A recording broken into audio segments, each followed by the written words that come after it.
สงครามมันได้ก็มาออกงานกันในวันที่3ค่ะเดือนธันวาคมเองบ่าย25แต่วันเมื่อใดก็ค่ะมีข่าวเงาเกี่ยวกับไปลองนาซึกปังตึกเมืองสน้อยซึ่งไกลปอดห่อเฮาขานั่นมานั่งตีเวงเกี่ยวแม่ไว้เสียจุ่มซึกมองวานเขามาเศร้าแลเอาตีอยู่คุบซิมแลกุมกำเพื่อนได้ย้ำเดี๋ยวแต่เลยหันว่าซึกมันเลยเข้ามาอยู่เศร้าแลเอาตีอยู่เอาขึ้นใดเบงจบแม่เปลี่ยนตีเย่าหยาเขขาดีงามทีแอนเยาเอสมันใครปินเนใครเมืองไตใครไหลบานไหลเมืองก่อนกันเก็บโคเก็บเล็งส่องปลายยายกันปลายกว่าดังเบงสี่ป่อก็มีขึ้นกว่าดังหน้าตีกุ้มกำทีแอนเยาเอเว้งน้ำสั่นได้บานตรงก็มีไว้ตั้งน้ำย้ำเดี๋ยวไว้เสียซึกมันเข้ามาเศร้าแหล่เอาตีอยู่เพราะไม่คนเมืองในปื้นตีลาดว่าเลยยินเสียงกองเสียงหมากอยู่กำพองเมื่อว่าซึกมันยี่กว่าหาเถียนเอาเอตั้งเวียง4 ป้อ 5นั้นซึกร้อยอันอยู่ตั้งเวียง4 ป้อเสแลยี่เข้ามาตีเวียงเกี่ยวแม่ก็ซ้ำสั่งเด็ดไรค่ะย้ำเดี๋ยวแต่ไรหันว่าในปื้นตีเงาลายปากตึกด่าซึกตีเวงกับแม่ได้เวง4 ป้อก็ไม่คนเมืองอันปลายเพปางตึกหน้าซึกเคยปักมือขึ้นตีเวง4 ป้อเสดาก้อยดับซึกใดโคเขียวหวานให้เฮาขาไปบันปักมือขึ้นบ่วนว่าเวง4 ป้อตื้นเตะแตกซึกมานตื้นเตะเข้าหล่อห่างก็นั้นเกี่ยววันให้สึกได้เฮาขาก็ไม่เจอสังปอเมคนเมืองตอนกันปอกขึ้นตีเวง4 ป้อหูมือยาปางตึกซึกมันได้ร้อยไปปันปอเมคนเมืองปอกขึ้นตีเวง4 ป้อขาย้อนบา4 ป้อกับแม่เลย4 ป้อก็ไกลกันเมืองนานจุ่มซึกมองมันตื้นเตะแฮนซึกเสเข้าหล่อเอาขึ้นให้มันไหลขาเวียง4 ป้อก็เตะกึดแลเตะเดินไหลขาเพราะว่าในวันที่2ค่ะที่ได้หันว่าซึกมันยึดเมืองนั้นของ4 ซึกมันออกคอปืนเผานั้นออกคอที่สั่งให้ข้าหับการค้นอันอยู่ภายใต้กุ้มกำกับซึกมัน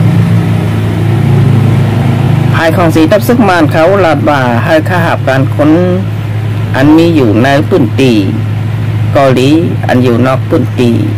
ลาดบ่าให้เข้ามาเอาตีอยู่ให้เข้ามาไว้ใบให้มันป่วนวันที่3ค่ะขาบการค้นของ4 ทับซึกมันกูห้องการลาดบ่าเตะไหลมาในปื้นตีเวงจอกแม่ตาเตะเหตุการณ์กว่าซ้ำตับมาต่อมานนั้นตับซึกมานกว่าบ้านไหนขาบการค้นกำพองได้ลาดว่าไปไข่ปอกขึ้นย้อนบ่าเงาลายไปกัดเย็นเตะเพราะว่าเทียนไอเขาถอยถอนซึกออกหมดยาว5นั้นเทียนไอเขาจางได้ยืมหมักเข้ามาขึ้นก็ตื่นจากเป็นใดไว้ขาบการค้นก็จางเฮ็ดเจ้งหือคาย้อนว่าเป็นหมักคงก้อนซึกมันลาดเจิงหรือก็ตื่นบาตีไหลเฮ็ดเจิงนั้นก้อยขาย้อนบาเจ้ากองแลตังก้นเหตุการณ์มีกองมีกลางก็ตีไหลถ่อมก็นั้นมีกองหนักกองกลางที่สั่งเจิงหรือก็ตีไหลเป็นกว่าเจิงนั้นคาพี่น้องคาในก็ตีไหลหันบา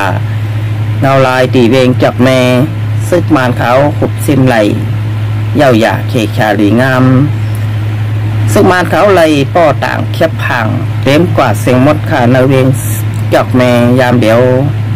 ซึ่งมานเข้ามาอยู่เศร้าแลเอาตีอยู่บ่นว่าเพิ่งนานเตะจางหลอกตึกแทงตีเวียง4 ป้อเมื่อด่างเขาหุบซิมไหลตีเวียงหนองเขียวเขาก็หล่อแทงตีเวียงจอกแม่ขาปีน้าขากับนั้นบันเบอร์ในเทียนเอาจุ้มไม้พงตาพงเกี่ยวเขาในบ้านในเมืองโซแก็บกำหาเหมือนมานังขีแลมีนังไห้เภอกำนานก็ต้นว่าเตะไหลซุ้มแด่เตะไหลปันขึ้นห้างค่ะเมืองสน้อยส่วนใดปอดห้อง ส สังปองเจอตาพอมีคนเมืองได้ลูกน้องปองไปก็ถูกหลีไหลเฮ็ดปางกุมเสแลอับปันขึ้นเมืองสนอยสึงใจปะทองปางตึกก็ได้เย็นกว่ากำสื่อลูกน้องปองไปก็ได้อำไลลู่ไหลตายแทงพอไม่เป็นน้องคนเมืองเฮาขาก็ต่อหนังนั้นเพื่อนเยก็ได้อำไลลู่เดียวกว่าแทงอันไหนเป็นตั้งออกตีหลีขาสังตุ้มไม้พงตาพงเจาะเขาบ้วนใดสังหามบ้วนใดขะไรเมืองใดขะไรปีเหน่ก็สิบอยู่กว่าแทงข้าเอามาโคนั้นเอาก็โคขาบมากองต้องแหลงมากองเล็กแข็งของสีดับซึกมันกว่าแทงสุจนะขมาต้อยแทงเอาลายตีเวียงน้ำตูแลเวียงหมัดตรงเมื่อวานในยากินยาวขาดซึกมันเอาเฮอมินหมักหลงน้ำนักคาปากป่องซึกมันใจตื้อเฮอมินใบ12หมักหลงน้ำนักคาปากป่องโคลี2 ปาก50 ป่องปล่อยใส่ตีเวียงน้ำตูแลเวียงหมัดตรง2 อ่องตีกุ้มกำ TNLA นี่พอมีคนเมืองหมัดเจ็บลูกตายได้ก็อันตายแต่ก็มีอยู่หมอก3-4 ก่อค่ะพี่น้องค่ะอันเลยหมัดเจ็บแทง6-7 ก่อเคลื่อนเย่เลยลูกไว้เลยลูกแล้วพอมีคนเมืองมาได้เป็นพี่น้องมาหน้าพี่น้องเจ้าเหล่าเสียงบ่าเสียงห้องเสียงไห้เสียงแสนปอคนปันกว่าเสียงดีเสียหลายเลยดีมองเจอสายเจอพี่น้องคนเมืองผู้เจ้าเคยขาอันอยู่เศร้าในพื้นตีTNLA อย่าเปรี้วนกวางเลยอย่าเปรี้วนน้ำเอานาตีกุ้มกำมอบอาปันขึ้นตีซุ่มซึกหมอกมันพอมีกดเมืองตีเลยอยู่กระเดียนแดหลอดเพเข็นลูกน้องปองปายก็เตอำไหลดูไหลตายกว่าแทงเฮ็ดเจิงหือกอลีเฮ็ดเจิงหือก็อย่าค่ะเดี๋ยวในกว่าเมื่อนาตาTNLAเตเอาอ่องเป้ไหลซุ่มซึกไอมาโคตุบมองมันอำหันเส้นต่างมันขาบันเมื่อในเดเลยว่าเส้นต่างมันตึกตันไว้ขาย้อนว่ามีเผาสันแห้งไฟมีเผากำเถียมเลยปันแห้งเหมือนมือก่อนภายดังมือเขก็ปันปียายลงเขาจอยค่ะกับนั้นมาได้เป็นพี่น้องว่าบางสร้างเกาหลีจุ่มซึกเขโกก้างก็มาจอยมานั่งจุ่มปีเดียบเขาอันอยู่ภายใต้กุ้งกำลงกองตึงโจข้าวNUG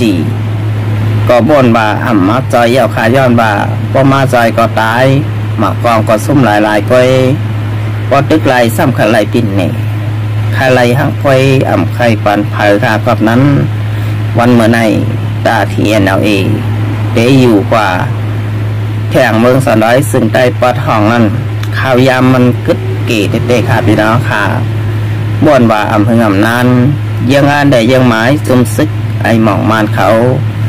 จากเตะกว่าถึงปียังหมายเหย่าขาย้อนว่าเอากว่ากำเบงนดกว่าลอยจ่องไว้เป็นปล่อยขาในก็ได้ไรหันว่าปากตึกหน้าซึกตีเวงจอกแม่เย็นกว่าเสตาซึกมานจางเตะสิบยากว่าแทงตีเวง4 ป่องเอากว่าลอยเมืองสนอยซึ่งใต้ปอดห้องเภอน่านก็ป่องถึงเวงน้ำสันเลยมาตรงพี่น้องค่ะเป้าปักหลาโดยกว่าซ้อมกันค่ะกำลังสดมาที่เขาจังไล่สังขาย้อนบ่าซึกมานเขาปันเลยมักมันปันไล่มานเขาก็ลาดอยู่ตาเสอันปันไล่แต่เวงน้ำสันได้มาตรง2 เสเวงกวย2 เวงกวยขาดที่ซึกมานเขาปันอยู่นอกเหลือเสนั่นซึกมานดาดว่าตื้นเตะไหลถอยตื้นเตะไหลข่ายปันอยู่ลาว่าไหนนี่ก็เป็นข่าวนาซึกปางตึกตีเมืองสนอยซึ่งใดปอดห้องมันเมื่อไหร่ค่ะเอาค่ะตอนรายการข่าวค่ะเลยสุดแสงกว่ายาวฟังนิ้งจมขอบใจเห็นนำถึงพี่น้องค่ะเดินเข้ามากดแชร์กดไลค์กดติดตามปันส่องเฟซบุ๊กเลยส่องทุกยิวก็ผู้ปนข่าวแต่วันเมื่อไหร่ครับเดี๋ยวย้อนขึ้นตื่นรายการเอาไว้ตีนหน่อยก่อนค่ะ